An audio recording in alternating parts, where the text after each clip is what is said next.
welcome in to the latest edition of the Second Half Draft Show. I am your host, Juice, joined by Headley and Drew. We're doing summer scouting. We're doing summer scouting, right? So, of course, the 2023 NFL Draft ended about a month ago, but we've turned the page. We're focused on the 2024 class here on the Second Half Draft Show. Again, it is end-to-end coverage as it pertains to the draft. If you may have noticed here at the bottom, we have partnered with Underdog Fantasy. Take advantage. Of course, you have the Major League Baseball going on. You got the Stanley Cup going on. You got the NBA Finals right around the corner. And then, of course, this fall, there will be plenty of football. So be sure to take advantage of that partnership. Using promo code CPGM, they will match your initial deposit up to $100. All right, gentlemen. So on tap tonight, we have the Oregon Ducks, the Ohio State Buckeyes, and Headley's Florida State Seminoles. All right, we're going to touch on some of the top prospects. And then, of course, throughout the season, as we do more of the second half draft show, once we get into season 2, right? Once the season begins, it'll be season 2 officially. Currently, we're in season 1.5. We'll obviously be going much deeper, but handful of the top prospects from each of those 3 teams. And I want to start with Oregon and Bo Nix, right? You know, we got the running joke. We have the running joke, obviously, that I was poo-pooing Bo Nix and his move to Oregon based on what he did at Auburn, right? You know, if you look at his tenure at Auburn, he just got worse. He just consistently got worse. He regressed, frankly. But huge 2022 campaign, looked like a different player. Played with a lot of confidence. The mechanics were sharpened up. Looks like he got some good coaching. And like I said, he certainly was playing with confidence. And confidence, obviously, is a great equalizer. So, Drew, I want to start with you. You were a bit more optimistic in terms of Bo Nix. And certainly what he did this past season, you know, it warrants a lot of praise. You know what I mean? I think he was a day 3 guy previously, just on the strength of his athleticism and arm strength. But he really put quite a bit together, and then he made the decision to go back to Oregon to really, you know, I mean, obviously there's the NIL component, right? And Oregon has a good football team. They're going to compete. But certainly he has an opportunity to continue to refine his skills. What do you like about Bo Nix based on what you've watched thus far? Thought I was going to be the mute guy, bro. Not today. I like I like the maturation that you talked about, because when he was over there at Auburn, man, he was kind of playing hero ball. Like, he had to do everything himself. The longer the play went on, the worse he got. Looking at him over at Oregon is completely different, man. He's looking to get the ball out quick, and you can see that, man. He has a nice short to intermediate game that I like. And I'll read some of my notes here that I have with him. And also, he's responsible for plays. Like, I guess they have 3 or 4 plays that they call within the huddle, and he's responsible for picking the correct play. So that also speaks to his maturation and speaks to his leadership that they have with him over there. So let me see what I got here. He has a nice thick frame and size. Pause. 6'2", 213. You know, I always got to do it, man. You know, he's not really looking to run with the ball like he did at Auburn. He's looking to get the ball down the field. So, you know, he'll be creative. He'll extend plays, but when it is time to take off and run, you will see him do that. He's not an easy guy to get down, man. So, like I said, you know, he's got that nice thick frame that you want from the quarterback position. So he can be a weapon when it comes to that. I think he has a nice deep ball. It's a little floaty. So, you know, I wanted to have a little less float or arch to it. You wanted to get up and get down. Yes. So it's you know, that's something I think he definitely needs to work on as a strong arm that he can get out. One of the things that I actually have an issue with him here is and we'll talk about another quarterback here later who I think actually does this well. Is he doesn't really throw and by the way, this might be just the way the offense works out. Is he's always throwing the open guys, right? And I never see him really thin the needle, right? I never see him throw it into the tight window. For me, I think there are some throws where I believe maybe why don't you take a shot, just see what happens, man. So I don't know if it's one of those things where it's been beat down in his head, like, yo, before you was kind of just doing some crazy stuff, and now we need you to be more responsible. And so maybe he's being a little too responsible, a little too safe. So I want to see some throws where I'm seeing him thread the needle, but I think he has all the tools, tangible and intangible, that you want from the position from quarterback. And I think, I don't know where people have him in terms of the rankings. I think I saw one person had him as he was quarterback 3 for them, which is, I got a little argument there, but that's fine. We know who the 1 and the 2 are, right? So, but I really like Bo Nix. I like the maturation, and the sky's the limit for him because he's got some weapons on the offensive side of the football. I really think he. To your point, when you look at the Oregon offense, there are a lot of guys running free. You understand what I'm saying? But you got to give him credit to obviously working through his progressions. I think at times he demonstrated some eye manipulation. You mentioned it. I think he has the arm. I think he has a professional arm, and I believe a lot of the scouts, like I said, they viewed him as a day 3 guy. But even going into the 2023 NFL draft, considering how he played in 2022, had he entered, we're thinking, in that Hendon Hooker range. Not necessarily us, but scouts at large are thinking that way. So, he's helped himself a lot. And I expect if he does a lot of what he's done thus far, he's going to bolster that stock. He's going to continue to climb up that board. As it pertains to the offense and what you're not necessarily seeing, yeah, I can understand how that might affect your evaluation of him. But when he's protecting the football, and then, of course, there's the added element of what he can do athletically. I mean, he did double-digit rushing TDs, if I'm not mistaken. You know what I mean? He can make plays with his legs as well. So, with the proliferation of college schemes, spread schemes, making their way into the NFL, being a big part of the NFL these days, it's landing spot is going to be important. Is he CJ Stroud precision-wise? No, of course not. But he can make all of the throws from an arm strength perspective, the accuracy improved, the decision-making improved, and he has some athletic gifts. So he's certainly helped himself. If nothing else, he's helped himself. And I expect him to have another strong season here, unless he completely face plants, which I don't anticipate that from Bo Nix. Go ahead. He's the Bo Nix that Auburn wanted.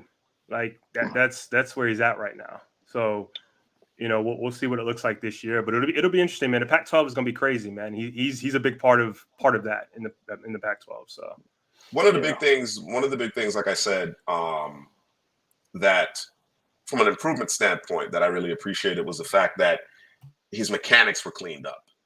You know what I mean? The stride was compact, the weight distribution was good. You know what I mean? The actual throwing motion was tight. I thought he made strides in that area, and that also helped with his accuracy. You know what I mean? So if a guy is ascending, and that's what I like to see at the quarterback position and at the collegiate level, right? I like to see you get better year after year. Of course, at Auburn, you had some coaching changes, you had some unimaginative offenses, and then I imagine he pressed, and I'm not sure that he was preparing the way he needed to prepare, right? That's a question mark too. You got to put some of the onus on him as well, but it seems like he's turned a corner here. D-Kit is comparing him to Sam Ehlinger. I don't know. I'm not sure about that one. I think Ehlinger is actually a guy that NFL scouts were higher on than I was. I'm at this juncture. I'm actually a bit higher on Bo Nix. I'm not as bullish as some scouts may be because, like I said, I think when it's all said and done, he's probably going to be picked in the second round in this upcoming draft. But for my purposes, second or third round, for my purposes, I think late day 2, early day 3 is certainly within consideration. And like I said, he has another year to really show what he's capable of and improve upon his game that is already showing significant progress. So that's going to do it for Bo Nix. Let's turn our attention to Brandon Dorlus. And this is a guy that I know Headley is a big fan of, very talented down lineman. What do you think of Dorlus here, Headley? Yeah, he's 6'3", 290. But for a big guy, he's really shifty, low to the ground. So he has that kind of natural leverage, kind of like a Grady Jarrett for the Falcons where, they're not the biggest in size, but I think inside as a natural 3 tech, I think Dorlus can get the job done, get after the quarterback, get to the backfield. And even though I see him as more of a D tackle, he has really good reps at edge for Oregon. So they kind of move him all along the line. He's versatile. He has quickness and a burst, and he could bend the corner. He could do a shoulder dip as a 6'3", 290 guy off the edge. So, that's really impressive. Also, his hands are very effective. A lot of wide arsenal of hand movements: the rip, the stack, the shed, the chop, swim. And like I said, that shoulder dip, man. Every time I see the shoulder dip, it's a beautiful thing to watch. When you 6'3", 290 doing that. I call them like cat-like movements. Some people look at that little swim move right there, get to the quarterback. That's off the edge at 290 pounds. So maybe some teams have him as a tweener. Is he an edge? Is he an inside guy? But for me, man, this got to get after the quarterback, a big disruptor in the run and the pass game. He's more of a he'll shoot the gap. One gap scheme, man. That's kind of where he lives. But can stack and shed, and the short area quickness, man. It really, really that's what stands out to me. Just how quick he is at his size and how he can beat offensive linemen. Yeah, I agree with you. And I'm actually going to pull up a little film here for some of that inside pass rush he gives you, and in terms of the way he holds up along the line of scrimmage, he's a bit scheme versatile. I do have to pull up this comment though from D Kid. D Kid's calling your boy Drew Bubby Brister, and I think if Bo Nix was entering the league during Bubby Brister's time, he might very well be Bubby Brister. You know what I mean? But it's a different game now, right? The game has been simplified to a degree. There's a lot more throws at and behind the line of scrimmage. Like I said, a lot more spread principles. The rules favor the offense. I think Bo Nix can exist based on what I saw this past season. Again, like I said, if he doesn't regress, he continues to improve upon it. I think he can exist. How effective he is at the next level, is he going to be a starting caliber quarterback? I'm not ready to go there with it, but certainly belongs on your 53 man. I would say at this juncture, definitely could be your backup quarterback and be able to at least be competent. Going back to Dorless. Drew, did you want to get in there on Dorless? No. I'm good He said no. I'm good on He Dorless. said no. Henley kind of ran through the gambit there with Dorless. Yeah. Go ahead. Now, I was going to say, I thought he was coming out last year. I was surprised him actually going back to school. I thought he put up good tape all through the year. But after Jalen Carter, he was in that range for me, 2 to 3 interior defensive tackles. Probably him and Brzee. I think I had him over Brzee. I think it's him and Cansey would be okay. Is he better than Cansey? Because I think they're similar in the way they play. It's just I think Dorless has more size to him and better in the run game as well. So, I think Dorless is a little more complete than the Kalijah Cansey. So I thought he was a first-round talent. It'd be interesting to see what he does this year in Oregon, if he could raise his stock even higher. Because, right now some people have him as a round 2 guy, but I see round 1 all day when I watch Dorless. I hear you. Unfortunately, I do not have that D tackle tape, but I will do better next time around. And certainly there will be more conversation around Brandon Dorless moving forward. Drew, Bucky Irving is a guy that you study closely for Oregon. Your thoughts on him? Yeah, 5'10", 194, has that pace and variation that you want in terms of his movement. He's a guy who can press and then bounce a slide it outside. I think he thinks sometimes he's Reggie Bush, bro. You think he can turn the corner with the quickness, and that's not, that's for me. He's got to get downhill more. See the crease, see the crack, just hit it and go, man. Don't worry about trying to get outside. When he's in the open field, I think he's a guy that's hard to bring down. You're not going to be able to arm tackle him. I think he reads his blocks very well. I think he has some nice patience that you want from the position, and he has some start and stop ability that you want as well. I want to see him catch the ball more because I think he would he'd do well in terms of in the open field to get him the ball more. But I think they have 2 or 3 other running backs. And he's a guy who can convert speed to power real quick, man. You think you're going to tackle him, and next thing you know, he's putting his shoulder in your chest and running through you. So I like Bucky Irving a lot. All right. And the last guy that I want to get into a little bit here is Jordan Birch. And Birch happens to be a transfer from South Carolina. They have him listed at 6'6", 275. He's a 5-star recruit from South Carolina. Of course, he's making his way across the country to the left coast. And I got to say, he's an impressive looking specimen, man. Like, I'm just kind of scratching the surface as far as my film study on him. But, he has those long levers. He shows good quicks as far as being a big man, getting off the ball, and being able to turn that edge. His ability to convert the speed to power is phenomenal. I expect him to make a big leap. And then now you're adding Birch to the likes of a Dorless. Yep. You understand what I'm saying? And you can be very formidable up front. Very formidable up front. He's done a little 5 technique. He's done a little wide 9. He's kind of been played all over the place. That's kind of what they do at South Carolina. They have a tendency to just try to figure out how to get their guys an opportunity to make plays, and sometimes it ends up with them being played out of position. I actually expect a lot of the same at Oregon, not unlike what you mentioned with Brandon Dorless, Headley. He's lining up at edge. He's lining up at tackle. I expect the same thing from Jordan Birch, but he's an impressive athlete, and I'm going to get to some of his film, the athleticism at his size. And again, a lot of pedigree here. We're talking about a 5-star recruit. Mm-hmm. I don't have one particular play. I thought it was very, very impressive. It was a spin move. And like I said, when I see an edge player do a spin move, I'm thinking more along the lines of those tweener types, right? You go ways back to talk about Dwight Freeney, then you got more recently the Von Millers of the world, even like DeMarcus Ware, who's a little bit bigger than those guys. But I mean, his spin move looks like poetry in motion.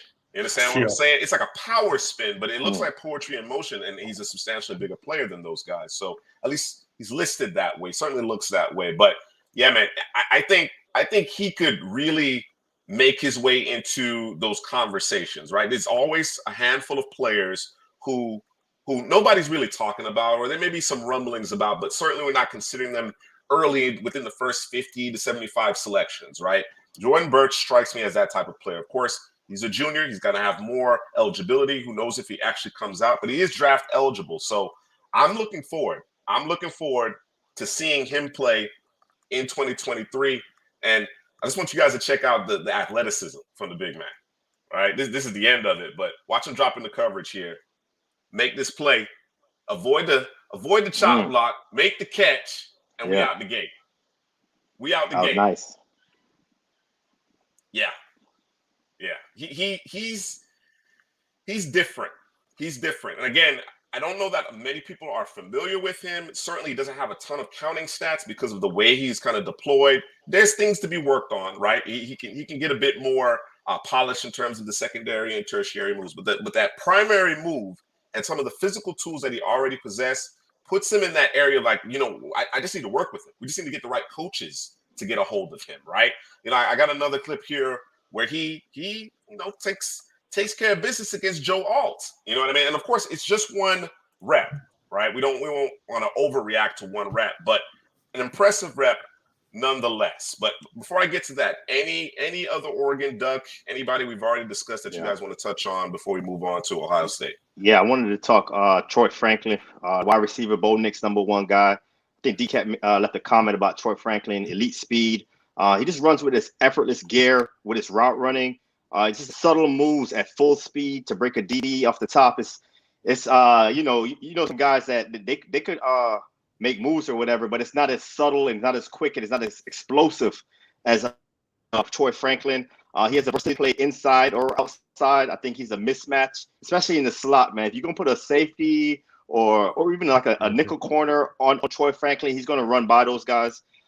He plays well through the catch point. He adjusts his body and catches the ball well in traffic. Does a good job finding the open hole in the zone, elusive after the catch, and a guy, Juice, that you love, that I kind of see a lot of similarities in his game. Garrett Wilson from Ohio State. I look at Troy Franklin the same way. Not a first round. I think he's more of a mid first round guy, but he's 6'3", 180. If he fills out that frame a little more, gets some more weight on him, play with more power. Yeah, I think he could be a guy that can sneak in the top 15 of the class. Ooh, top 15. Yeah, you can sneak in. Yeah, I mean, Garrett Wilson was the 10th overall selection, receiver one in that class, and he played at about 183, 182. So, yeah. And if you think about the receivers that were selected in the first round in 2023, Zay Flowers, Jordan Addison, these aren't big guys. Yeah. They're not big. Yeah. You know what I'm saying? So, yeah, it'd be nice for him to add some additional weight and play strength there, but certainly it doesn't rule him out. If you feel that strongly about him, certainly doesn't rule him out of the conversation of those first 32 selections. Top 15, I got to see it. I got to see. I got to get into it a little bit more. I'm not as familiar with him as you are, but certainly going to keep my eyes peeled for him. Just want to give you guys opportunity to see Birch here, as D-Kit mentioned. Definitely 5-star guy, hometown guy as well, if I'm not mistaken. He's from South Carolina.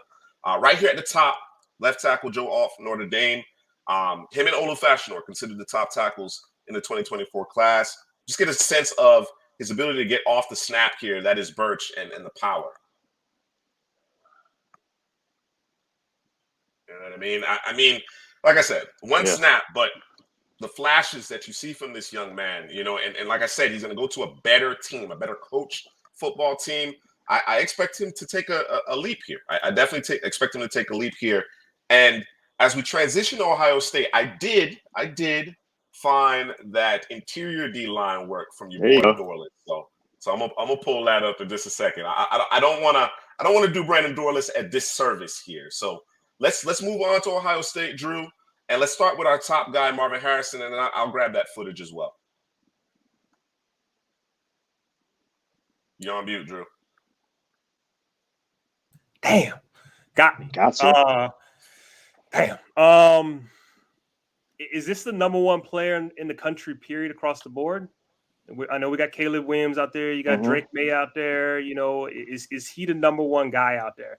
Because this man's incredible, man. When you talk about the size, the speed that he offers from the position, I have big, strong, physical, no nonsense, gets into his route quickly. Strong hands, catch radius. He played, what is that there? He played 86% of his snaps out wide and 14% of his snaps in the slot. He's an excellent blocker. That size, you got to be right. You would think so, anyways. In terms of the run game, big target, and let me see here. Tracks the ball well down the field. I think this might be his best attribute to me. I don't know. I guess we can argue about that. I was going to argue with DP because I seen him discussing that. He might think it's his hands. I might think it's his ability to track the ball down the field, and his ability to adjust in the air in terms of contort his body, get in position to make the catch, man. He has that NFL pedigree that you want, obviously. And he's being coached up by probably the best position coach in college football, and Brian Hartline. Because them boys is pumping out guys, consistently over and over and over and over, man. So I don't know, man. He might be that guy, bro. Might be the number one guy. He is that guy, man. You say that the ball tracking, DP say the hand. I think it's his timing. It's timing. It's great timing. Whether it's route timing, timing at the top of his route, timing to play the ball in the air, those late hands. It's two words I have for him, man. It's grace and elegance. It's reminiscent of his father. It's just so smooth. It's so nice. He's just bigger and faster than his father, man. And his father was a heck of a player, man. So if you got a bigger, faster guy, and this guy to me, he's faster than senior. Yeah, he might be. I think he might do 4.4, 6'3", 4.4 speed. Yeah, that's something, man. Senior was sudden. He was sudden. He was sudden. Yeah, he was. He was sudden. Yeah, he was sudden. And Marvin Harrison shows a lot of that same suddenness too.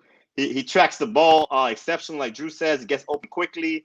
It's the release package for Marvin Harrison Jr. It's just it's nasty, man. It's top level. He's the prototype. I think he can put on a little more weight on that frame. They got him there 205. I don't think he's 205, but I think putting on more weight, I think he can do that at the next level easily. Yeah, you mentioned the release package.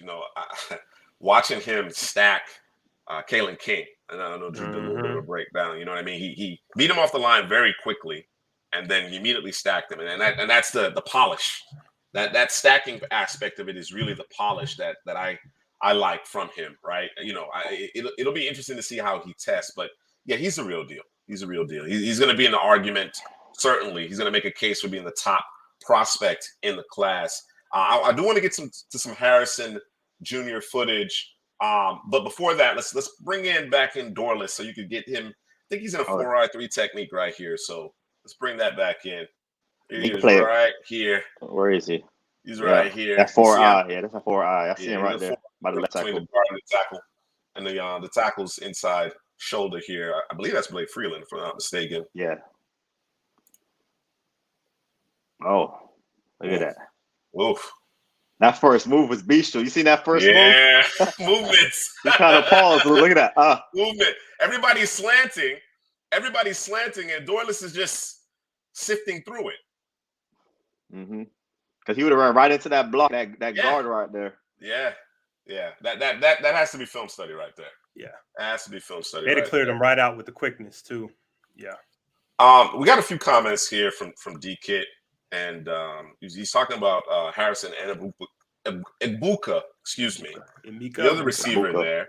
One of the better duos in the country, if not the best duo in the country. Made some loose comparisons to Jamar Chase and Justin Jefferson. What y'all think about that comp right there? Nah. I hear you. But it's not. Nah, man. I think them Jefferson and Chase are them guys, bro. I think when you look at Harrison and Chase, I know they're different receivers, but those guys were elite, in college, man. Chase and Marvin Harrison Jr. I think Justin Jefferson, I think is a lot more productive than Ibuka. I think he's a better receiver overall than Ibuka. Yeah, I'll be honest, I didn't see this from Justin Jefferson at the next level. But he's one of the best receivers in the league. So I don't think Ibuka will get there, but that's the best duo in college football. Yeah. These two were it, man. I've seen rankings where they have Harrison Jr. 1, Ibuka 2. So they think they're the two best receivers in the whole country. Oh, I mean, they're coming from that factory, that wide receiver, the factory. And Juice, I know you want to go back to talking Harrison real quick, but since we on Ibuka, I might as well, man. Let me just throw it up there, man. He has a start and stop that you want from the position. He played predominantly his snaps. Pretty much 60% of his snaps came from the slot. The rest of it pretty much came from the outside. He's a JSN. He's a JSN. So initially he was not. He replaced. Not initially, because JSN was JSN. Right. Mm-hmm. Right. And once he got hurt after they played, who was it, Notre Dame the first game, because he actually replaced Ibuka or Emeka Ibuka replaced Julian Fleming, number 4. Yeah, number 4. Yeah, number 4. Right, and then everything kind of changed, and it was Ibuka time, right? And he was a guy who they were trying to hit with the bubble screens and trying to get the ball in his hands. He plays kickoff, punt return. So obviously, if he's doing that, speaking of bubble screens, there you go. There's a bubble for you right there. There, you know what I mean? Like that's what they wanted to get him the ball in space. I don't think he has the size or the physicality when you talk about catching the football and being able to break tackles, but he has the speed, right? You want to get him in space and make people miss. That's kind of his thing, right? I call him Mr. Yak, man, because he gets those yards at the catch with elusiveness, strength through the contact, quick twitch route runner. Middle of the field, man, like you said, that he took JSN's spot because in the middle of the field he dominated. He gets a lot of touches in the quick passing game. He can make catches in tight spaces. I don't know how great of a route runner he is. I know he could in space he's really good, especially against zone defense. But against man defense, running around and separating, I think that would be the area where he probably could improve upon this year at Ohio State.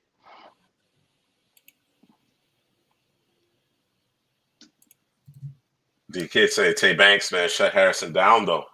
Deontay is a giant. Giants, yeah, giant. So, right? You know what I mean? He just got to plug that in there. Got to plug that in there. All right, who else we got for Ohio State here, Headley?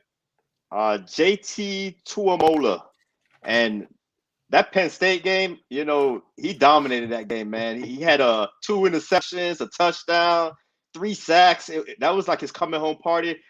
But when I look at the game log, I'm like, that was the only game he really blew up like that. I think he only had 3.5 sacks the whole season.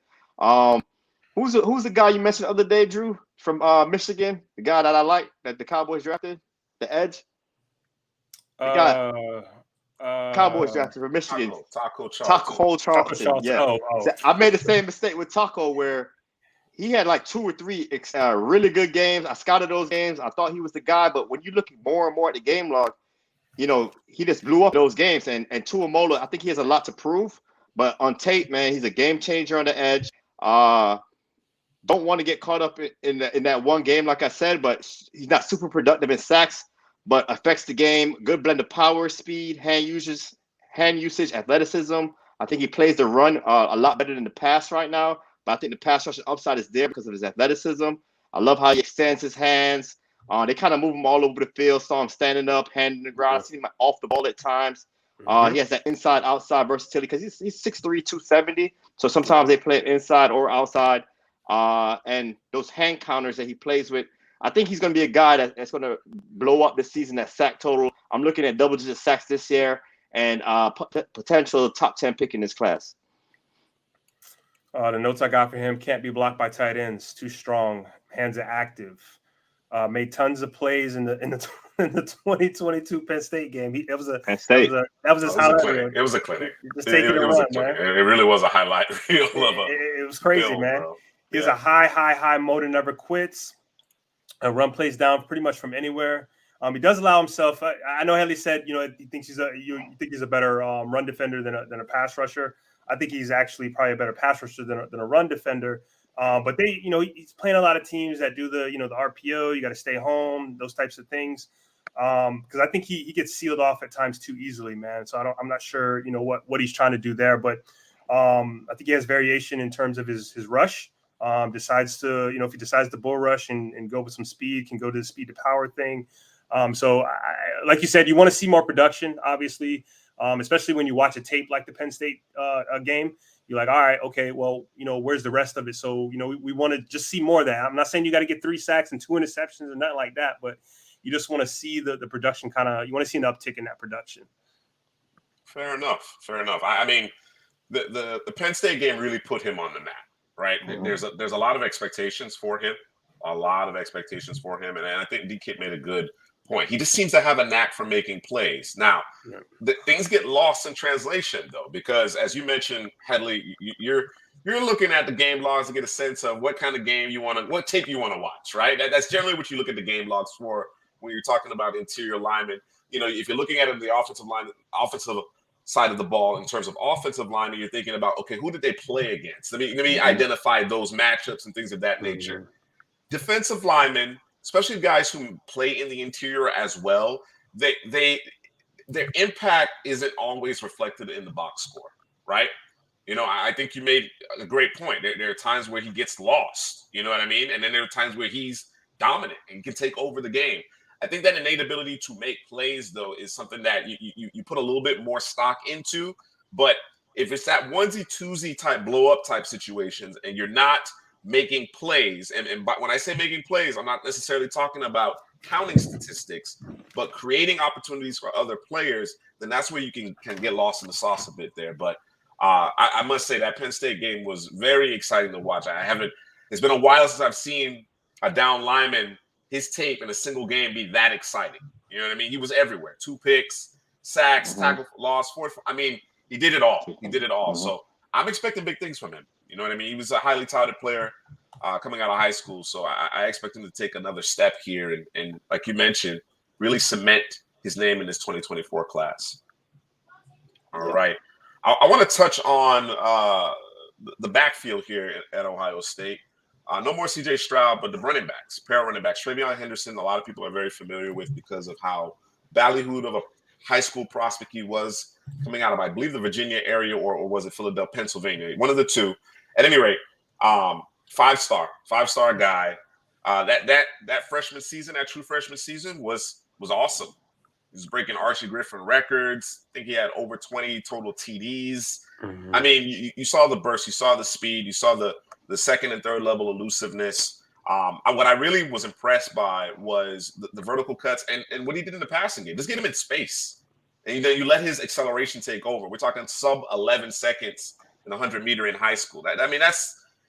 That's blazing for a high schooler. It really is. You know what I mean? And I don't believe that track, obviously, considering that he's playing, football at Ohio State, track is his focus. So that explosiveness was usurped, though, by an injury in 2022. So we saw exactly what we expected of Henderson in 21 and some, right? And then he came crashing back to earth because of I believe, a broken bone in his foot in 2022, along with some nagging injuries. He just didn't have the same sharpness in terms of his cuts. Like it was, you could see that he was ailing. He didn't have the same burst.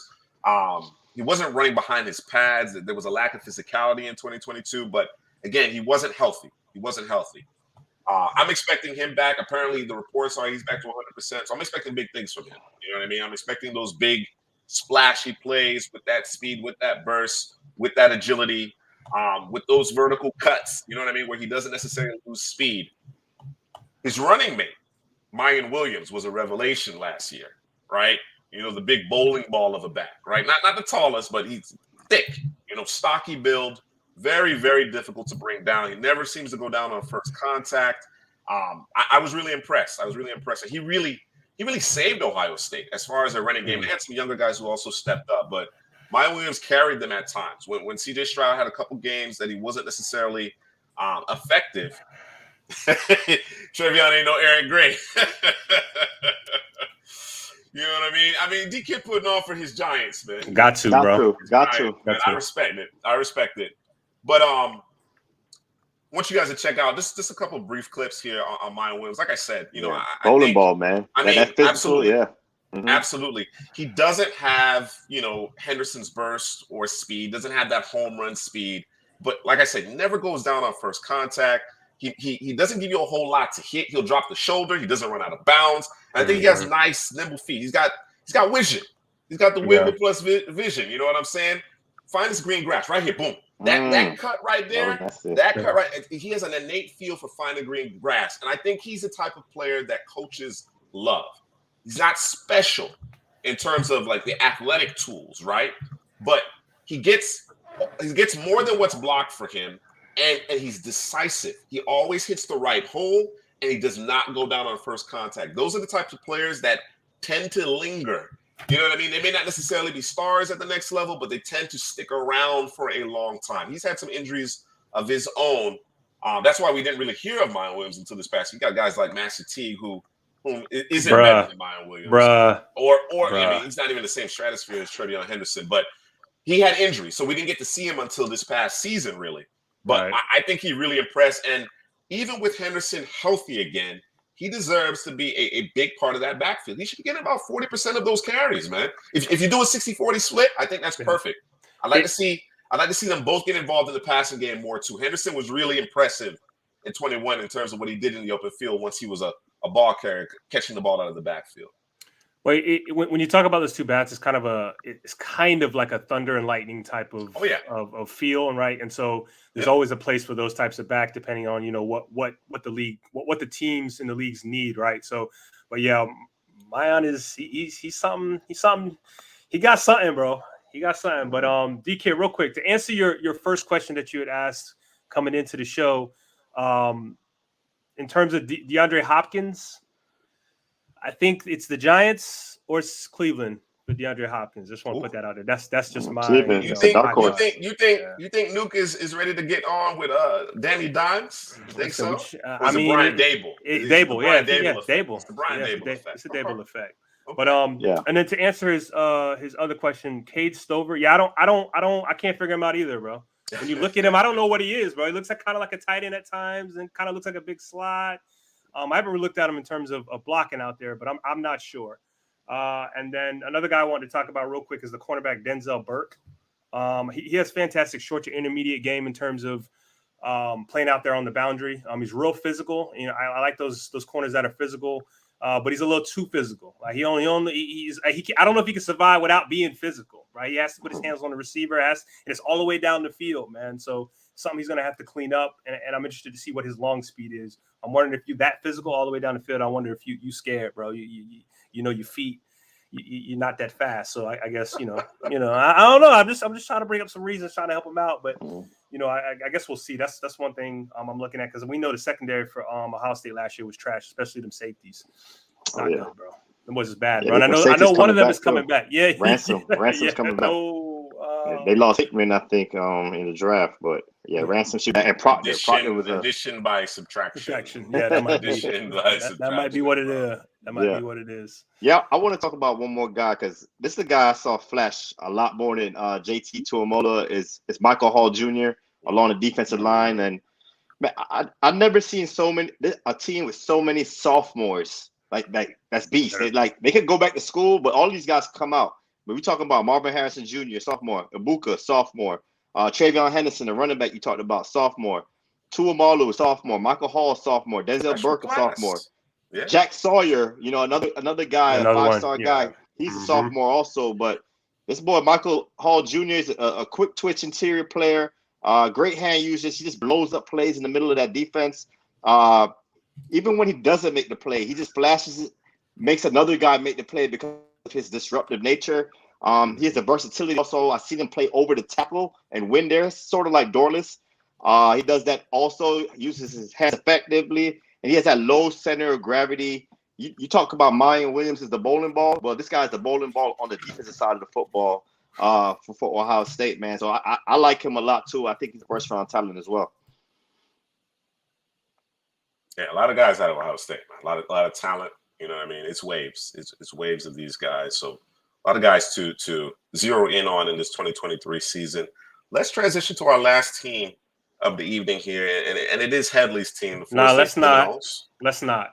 You want to talk about That's him? what we're gonna do. No, We're gonna do it. We're gonna bite the bullet. We're gonna bite the bullet and talk about them because we're professionals, right? We don't always come off as professionals, but we are professionals, right? So we're gonna set aside. Drew and I are gonna set aside our discuss of the Seminoles to focus on these prospects. Yuck! Discuss. To focus on these prospects, man, and we have to start right at the top. Right at the top, the top guy here in Tallahassee is Jared Verse, man. Transfer from Albany. He was phenomenal. He was phenomenal, and I watching the games, right? Watching the games throughout the 2022 season, you could see that it was just different with him. It was just different. You know what I mean? And you could see what he meant to Florida State. They were a different team when he was on the field, even when he was injured and he was playing sparingly, just on passing downs. When he was in the game, he consistently made an impact. So, Headley, let's talk about Jared Verse. Yeah, like you said, man, I thought the tape, he was hurt last season. He played through those injuries. He came in, he gave all he could have, but when he came on the field, like you said, he was effective. So I just want to see a full, healthy season from Jared Verse because he came on the scene strong. I didn't know much about him transferred from Albany. Once that LSU game came on, I was like, who is number 5? This number 5, man, he's all over the place. He turns speed and power effectively, top-notch closing ability. His first step, he's that twitchy type of edge, could bend the corner. I think he utilized his hands really. There goes the LSU game right here. This was the game where he introduced himself to America. He steps up in big moments. He has a knack to turn it up when it matters the most. I think he could. And the injury probably played a lot to do with it, but it was some plays sometimes. I want to see more dog out of him. The consistent dog, because he has the dog. You see it right, at LSU tape. But I think the injury kind of slowed him down a little bit where he's like, I'm not going to chase that play down on the backside. I think it was a lower body injury. It was an ankle or something. So, I understand that. Also, I think he could improve his strength against the run game. I think that's the biggest thing for him is just to improve that. But, like I said, he played through the injuries. I just think he needs more reps in D1 to prove himself some more. But at the end of the day, when it's all said and done, teams are looking for pass rushers, guys that can get a quarterback, and Jared Verse fits the bill. In last year's class, I think I had him at edge 3. So he's going to be at the top of the class. And I think him and J2 Tuamola, one of those two guys, and, it's always other guys that come on late as well. So, we'll be looking at, but Verse is one of those guys that's a top 3 edge coming up in this year's class. Yeah, man, I got violent player, violent hands, violent downhill burst with bad intentions. If you hesitate or if you half step as a tackle, he's going to beat you. You saw that in the LSU game over and over. By the way, them two guys, I think those were true freshman tackles. Those guys are supposed to be superstars at some point in their career. So, it was that was a welcome to college football for them, i.e., thanks to Jared Verse. And he plays, I got here, it says the same speed and violence. He plays with that every play, bro. Almost to the point where I'm like, bro, I don't know if you can keep this pace up. Like, it's crazy, bro. And it may be due to the injury, because there were some plays I'm like, there's no way he shouldn't have been able to make that play, right? I'm thinking, where's my Will Anderson in terms of my tackle radius, right? And he just couldn't do it. So that could be part injury, or that could be part like, yo, I'm kind kind of tired out here, right? Because I'm coming hard, fast, and high motor every play, man. Like it's just, he's a fun watch, right there. Yeah, he got around. Come on, look at Bergeron. Bergeron, second round pick, man. So he's doing that to him. Yeah, you're right. And he's still raw. The thing about Verse that's scary is he was a high school tight end. He hardly played defense in high school. He transferred to defensive side of football at Albany, and he's still learning the game. So once that instinct even improves a little more, the sky's the limit for him. That hand usage that you see against Bergeron in particular, that's advanced, man. It's just hard to fathom that he hasn't been playing the position all that long, and to already be that advanced in terms of his hand usage. And then of course, like when you put it all together in terms of the flexibility to bend the edge, the power, the speed to power, the go inside, outside, to go right through the tackle's chest. He's impressive, bro. He's impressive. He can be a game changer for a organization, right? When you talk about guys like Thibodeau from Oregon, Aiden Hutchinson, whatever, he can be in that class. He can be the definitive pass rusher for an NFL team. He's incredibly talented, and I'm looking forward to see whether or not it was all right. He snuck up on you. I don't think this is the case. I don't actually believe this is the case, but I'm wondering what the counterpunch is going to be. I'm wondering what teams are going to do, knowing and understanding that Jared Verse is a problem. One-on-one, he is a problem.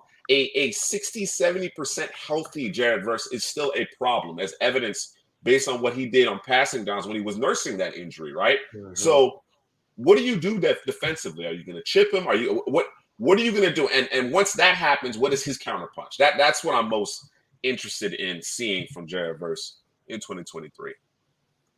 All right, Heavy. I mean, they are your Seminoles. Where do you want to go next?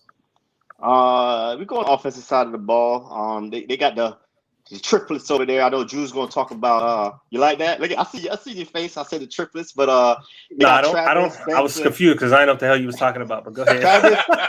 Travis Benson, and I'll talk about Jim Wilson, the 6'7" wide receiver. He's the top guy on the offensive pass catchers. Long stride wide receiver. He can get behind defenders, stack those defenders.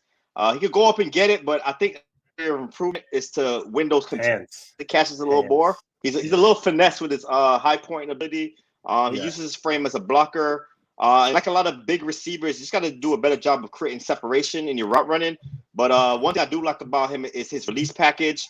So his release package is really nice. I think once he adds that nuance to his route running, I think he could be a better prospect. He has good ball skills. He can adjust to the football, some wiggle and break tackle ability after the catch as well. And 6'7", you can't teach 6'7", man. He's a giant out there. So I think teams analysts have him more of a day two guy right now. Day one, I don't see those special characteristics to say he's day one, but he could work his way up there, man, with a big 2023 season. Let me ask you if he was because his biggest problem to me is that he that big and you can't make them contested catches. That to me, that's a problem. But he does use his size well, like you said. If he's able to make all catches, let's say he has 2 drops, bro. You know what I'm saying? And maybe they were concentration drops, and he's dominant like we think a 6'7", 240-pound receiver could be. You think slips into the first round, or his combine might be the question. I don't really care about his combine because when you watch him on tape, he get behind defenders. Yeah. I think he could sneak up in the first round. If he improves that, man. Right. We've seen the guy Florida. I wonder if he's just gonna you know what I'm saying, glide his way in behind defenders at the next level. You understand what I'm saying? Yeah. Like, obviously, you cannot teach the size that he has, right? And in those contested situations, you want him to be that 80-20. You want it to be an 80-20 situation with a guy that big. But I have to give Mike Norvell some credit. I have to give the Florida State offense some credit. And I think Johnny Wilson, he has some sneaky long speed to him. Getting into the first round, though, it's gonna require, I think, a little bit more. I think it's gonna require a little bit more because the name of the game is not just being necessarily bigger than the next guy. It's being a superior athlete. You understand what I'm saying? Especially in this game where the passing game itself is more inside out than ever. You understand what I mean? It just doesn't have the same. It don't carry the same weight. Just because you're taller than everybody else doesn't necessarily carry the same weight. This is the type of player. I'm not saying that this is going to happen, but certain NFL organizations will view him in a particular way if he doesn't check certain boxes. So I think the way he tests is going to be very important. Otherwise, they're going to try to move him to tight end, and he's not a tight end. You understand what I'm saying? Like teams are going to do silliness like that. You know what I mean? So yeah, it'll be interesting to see how he tests. I think we're going to see more of the same from Johnny Wilson in 2023. I don't expect market improvements unless he's really working on the finer things and getting in and out of those breaks and showing that short area quickness. He's a bigger guy. It doesn't come natural to most bigger guys. You know what I mean? But if he does demonstrate that, then I can certainly see a scenario where he ends up in the first round under those circumstances. Drew, you want to talk about Jordan Travis? I know. I think D Kit want to talk about Jordan Travis with this comment, bro. Heisman candidate. Come on, man. He's a quarterback. Candidate. So I get it, man. Whoa, Wilson's a 4.4 guy. Hey, man, you got to show me that. He got to show me that. 4.4. I think he has some good build-up speed. He has a long stride. He's a long strider. Long strider. He's got good 4.49. speed. But I think how about a guy like A.T. Perry, man? He's one of those long striders. Okay. He doesn't play for his size. A.T. Perry is a better route runner than Johnny Wilson. Oh, definitely. But it's kind of the same kind of thing where you're bigger, but your release package and your route running stands out more than winning those contested catches. So A.T. Perry was was it day 3? Did he go day 3? Yeah, he went to day 3. He went late. He went much later than we anticipated. Yeah, should have went to the Senior Bowl, player. I'm just playing. But I mean, I think it's a good point though. It's a cautionary tale though, right? You know what I'm saying? Like, A.T. Perry, one of those long striders that we thought was going to go earlier. I don't know that I'm head over heels more in favor of Johnny Wilson over A.T. Perry. You know what I'm saying? Like, right. There may have been a medical situation there with A.T. Perry because he shouldn't have gone that late. But right. Track speed and football speed are two different things, right? And like I said, assuming, and I have no reason to doubt D-Kick here, if he's a 4.4 guy, he doesn't always play at 4.4 speed. I think that is what's significant. And I think that's what is going to put more emphasis in terms of NFL teams as far as his testing is concerned, his athletic testing, is to replicate that when it comes to Indianapolis, right, during the combine. But I can't stress this enough. I think the best receivers in the NFL, with a couple exceptions here or there, and maybe Johnny Wilson is one of those exceptions, right, is their suddenness, the ability to get open quickly. Release package, having a good release package obviously is a good start to that. But getting in and out of those breaks, dropping those hips, I think that makes a difference, man. I really do. I really do. So it'll be interesting to see. It'll be interesting to see whether or not he's worked on those finer areas or whether or not we see more of the same. Either way, I think there's obviously areas of the field where he can be very effective. And when I mention some of those exceptions, guys like Mike Evans comes to mind. You know what I mean? Guys who aren't necessarily all that southern, taller, long striders who can stack defensive backs.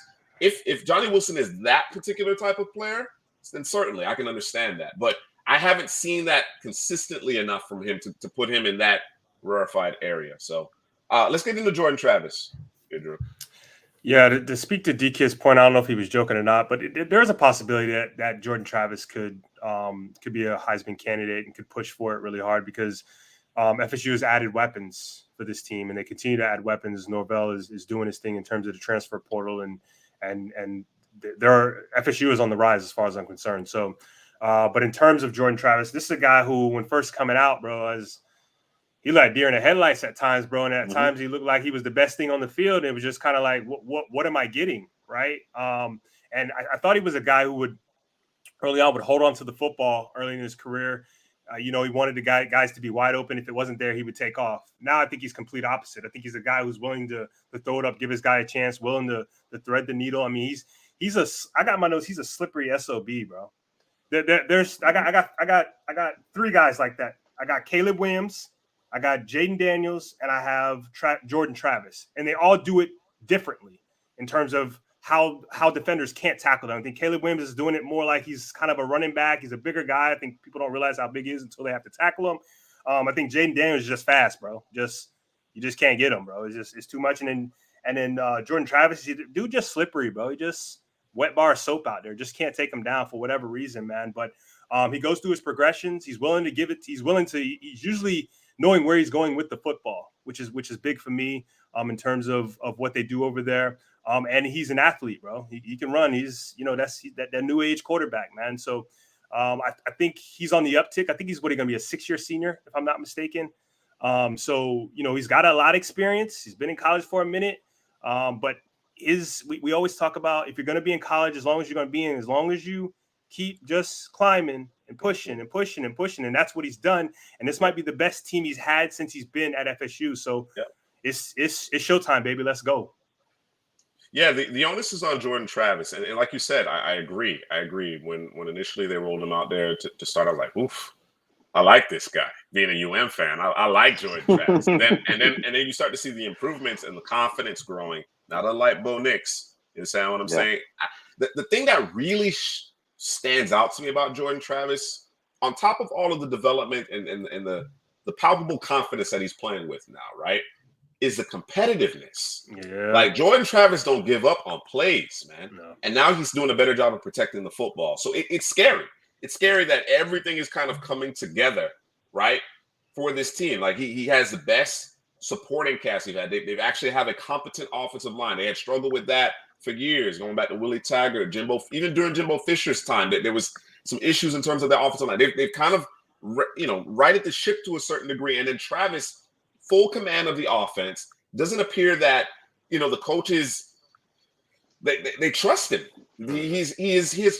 They unequivocally trust him. And again, that confidence that they're breathing into him is showing up in his play. So yeah, Jordan Travis can certainly help himself. And he absolutely is in the conversation for Heisman. I don't think there's any debate there. FSU is expected to be in the college football playoff, to be competing for a college playoff slot here. So yeah. If he goes out there and acquits himself and continues to improve, still taking those incremental steps in improving his game, then he should be right in the thick of things when it all comes down to it. Headley, before you go, real quick, not to give FSU any more praise than I already have, but Jordan Travis kind of reminds me of Bryce Young when you talk about the ice in the veins and just his ability to throw the football on the run, square up the shoulders, keep his shoulders perpendicular to the line of scrimmage. Like, it's just he's a little bit bigger, a little bit more athletic, just not as polished as Bryce Young. So it'll be interesting to watch him this year, man. I'll be definitely keeping my eye on him. It's just unfortunate he's in this ridiculous class of quarterbacks that's coming out, man. Yeah. But, you could look at guys like last year, DTR, Stetson Bennett, where those guys improved every single year, all the way up to this senior year. Bo Nix, another guy in that category where, when Jordan Travis first came on, he was like, he just doing the runaround thing. He's not really knowing the offense. But as the years go by, the release got quicker, the anticipation got better, the IQ got smarter. So, if he catapults that, go to the Senior Bowl, show what he got there, that's a 4th, 5th round quarterback, he can end up in that similar kind of range. I think all those guys are very elusive, competitive, and they're just gamers, man. So, yeah, Jordan Travis this season, Heisman candidate. I wouldn't go that far, but, I think FSU has a pretty good team, and he's going to be leading them, man. And Trey Benson, the running back, the transfer from Oregon, this guy's a locomotive. He comes downhill fast. He's probably the most hard to tackle running back in this class, man. Every time you watch the tape, he's breaking 2, 3, 4 tackles. So, having Benson back there in the backfield and Joe, who's also athletic, I think the Seminoles with Mike Norvell, they're going to rush for a lot of yards this season on the ground. For whatever reason, when I think about Jordan Travis, I think I kind of equate it to what we think Kellen Mond should have been, right? You know what I mean? That's for whatever reason that comes to mind. But again, it's the confidence, it's the competitive spirit that he has. And you mentioned the struggles that he had initially, and everything seemed to be a scramble drill, and it's because the game was moving too fast for him, right? It slowed down. Mm-hmm. Now you see him, like I said, in full control. There's no part of the offense that he isn't familiar with. Okay, that he has a certain level of control within the offense, and every single season they've improved the supporting cast around him, right? So as he makes plays, which he makes some on his own, of his own volition, now he has guys where he can just get the ball to the playmakers as well. He doesn't necessarily have to do too much, which can be problematic, especially with a young quarterback, right? That can stunt their growth when they're trying to make something happen. And of course, it doesn't turn out the way they had intended it. It often turns out into, a 3-and-out or a sack, a turnover, whatever the case may be. So, yeah, the circumstances are perfect for Jordan Travis, and he deserves a lot of credit in terms of his development. And like you said, if he goes out there, plays well again, and then takes on the challenge of these off season, the showcases, the Senior Bowl, the Shrine Game, whatever the case may be, he can snap his ticket, because I think he's more talented than Stetson Bennett. Stetson Bennett went fourth round. He's more talented than Stetson Bennett. There were a lot of quarterbacks taking this class here. Clayton Tune, your boy Adrian O'Connell. A lot of quarterbacks taken early to mid day 3. Right, I think Jordan Travis, again, with a strong season here, could find his way into the 3rd round, top 75 or so picks. You know what I mean? I think that's certainly within the cards for him. Speaking of weapons, got another weapon here, transfers from South Carolina. Drew, you mentioned Norvell being in the transfer portal. Jaheim Bell, he's listed as a tight end.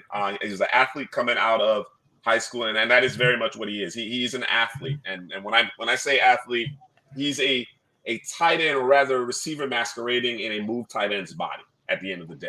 You understand what I'm saying? And what I'm most impressed by is his ability to track the football. Yep. Whether it be over the shoulder, down the field, that straight line speed, he's been clocked over 20 miles per hour at pushing the scales almost to 240 pounds. It's impressive what kind of straight line speed he has. And like I said, his ability to track the football really stood out to me. You know what I mean? You can get vertical with it. This is him on the boundary, but he's a problem down the seam. I mean, I'm not sure how defenses are supposed to cover him, particularly with a free release. And he has the one-on-one matchups with linebackers trying to cover him or carry him down the field, or safeties. He's too big for your nickel DB. He presents a unique challenge. And, of course, they always do these really interesting things with South Carolina players, and they move him around. He took carries. He was in the backfield in the red zone. A la a certain Hernandez guy at times at the tight end position. No, seriously. When they got in the red zone, he'd be a lone back 7 yards deep, and they'd give him a carry off tackle. You know what I mean? Yeah. And I don't think he's special necessarily in the open field as a ball carrier, but like I said, the straight line speed is really impressive. He attacks the football. He attacks the football with his hands, strong hands as well. I want to know if he can block. That's what I want to know. I want to know if he can block, because he could be a very, very effective H-back / move tight end type. You know what I mean? At the next level. My biggest concern on top of the inline blocking is how are teams going to use him? We've seen guys who are kind of Swiss Army knives that are really talented, gifted athletes, can do so many different things, and then they don't necessarily make an impact because of the usage. And that happened at South Carolina. And I think that's part of why he transferred, as well as, NIL opportunities. Obviously, you got to get your bread. There were games where he just disappeared, or he didn't get a touch, which makes no sense. You don't have enough weapons at South Carolina where Jaheim Bell's not getting touches. So at the next level, we still see, head scratching moves by coaches and decisions by these coaches. I hope for his sake that he lands somewhere where they have a plan for him and they know how to utilize his gifts. Like I said, we're showing this same play over and over, but there's a lot of this in his film. There's a lot of this ability to stretch the defense, stack defensive backs. He's a very, like I said, very unique talent, and I'm interested to see how they use him at Florida State. Yeah, a guy that when you're describing him, that I'm thinking about is Jonnu Smith from the Titans, where he's a guy kind of like that. They'll give him carries as well, but you see when he went to New England, they didn't know what to do with him. He had a short cup of tea over there. Now he's back with Arthur Smith, who I think could utilize him really well in that offense. So, just find the right fit for Jaheim Bell at the next level. I think that would be important as well. Yeah, definitely. It's going to be – there's going to be a lot of conversation around him because, like I said, he is a unique athlete. I think he's going to run really well. And at that size, people are going to salivate. They're going to salivate. They're going to love it. But you have to have a plan for him. right? Is he going to be a full-time tight end? Are you going to use him as a big slot? Is he more of an H-back? What do you plan on doing with him, putting him in a position to be successful?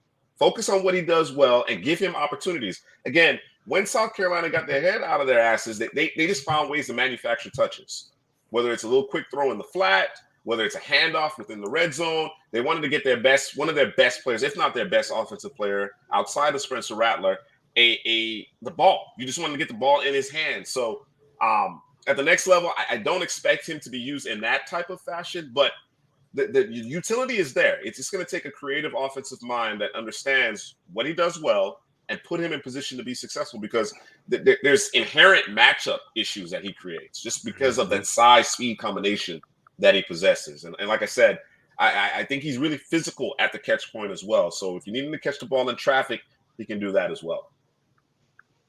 Yeah, man. A lot of praise for these Seminoles, man. It's turning my stomach a little bit. Disgusting, bro. It's turning my stomach, but no, it's a very, very talented roster. Very talented roster, and they are prime. They're prime to make a run at it. You know what I mean? I think they're probably the best team in the ACC. You know, Clemson obviously is always very talented, but I give FSU the edge because of the experience that they have at quarterback, all the returning players, the continuity that they have. So it could be a special season for them. It could be a very special season for them. That being said, before we wrap it up, before we call it a night, any other prospects, anybody that you want to, kind of circle back to, anybody else that we haven't talked about that you want to cover? I'm looking at some of these transfers. We didn't see him last year at Florida State. Jaheim Bell was a transfer, but they got a Braden Fiskey along the defensive line. Interested to see that transfer, and Fentrell Cypress, a corner transfer that they got also. So we'll see how they come into the offense. I love their linebackers, man. Tatum and Deloche. I like both of them a lot. They all over the football field, could rush the quarterback. It's another prospect that people are talking about. I don't really see it much of him. He's dealt with some injuries, so interested to see what he does as well, healthy this year. You said Fabian. I missed it. Who'd you? Oh, okay. That's Fabian why I was Lovett. Yeah. Big Fabian up front, man. His boy Cooper went to the league. I'm not sure if he got drafted or not. Maybe on a late day 3 pick. But yeah, man. Yeah, I think all three of these teams, Oregon, Ohio State, FSU, has a ton of NFL talent.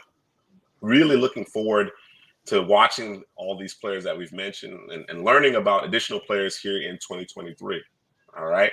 That's going to do it. That's going to do it for this edition of the Second Half Draft Show. Guys, be sure to drop us a like, comment on the video, always helps with the algorithm. Don't forget, Underdog Fantasy promo code CPGM. Check out the link in the description. For Headley, Drew, this is Juice. We will see you next week.